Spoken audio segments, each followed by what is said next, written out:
बच्चों, let's read the question. The question says that what did Kisa Gautami do immediately after her only son's death and why? Or what happened to Kisa Gautami's son? What did she ask her neighbors to give her? Or why was Kisa Gautami grief stricken? How did she react to her grief?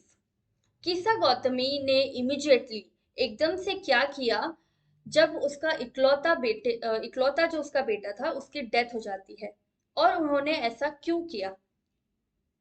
या फिर इस question को हम इस तरह भी समझ सकते हैं कि कीसा गौतमी के बेटे के साथ क्या हुआ और वो अपने पड़ोसियों से क्या चीज मांग रही थी।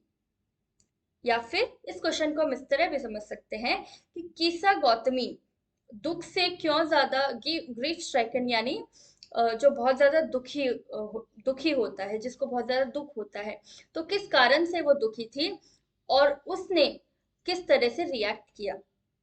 Let's understand the key concept. Kisa Gotami's grief and what did she do. Kisa Gotami का दुख और उसने क्या किया। Kisa Gotami was in grief when her only son died. Kisa Gotami दुख में थी जब उसके इकलौते बेटे की मौत हो जाती है। Unable to reconcile to this terrible loss, she lost her sense of reasoning. Reconcile का वैसे मीनिंग होता है किसी चीज को रिस्टोर करना, लेकिन यहाँ पर रिकनसाइल का मतलब है जब हम कोई अनप्लीजेंट चीज को सहन नहीं कर पाते हैं। तो वो इतना भयंकर जो उसका लॉस हुआ, नुकसान हुआ, उसके बेटे की मौत हुई, ये चीज वो रिकनसाइल नहीं कर पा रही थी, एक्सेप्ट नहीं कर पा रही थी, और उसने अपनी सोचने की शक्ति खो दी थी। रीजनिंग यानी सोचने की शक्ति। In utter desperation she carried her dead child about her neighbourhood and asked everybody to give her some medicine that would bring the child back to life.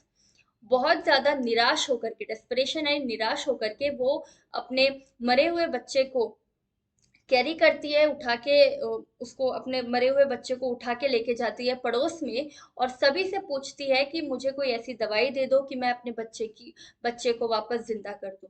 Hope you understood the question well. Best of luck. Thank you so much.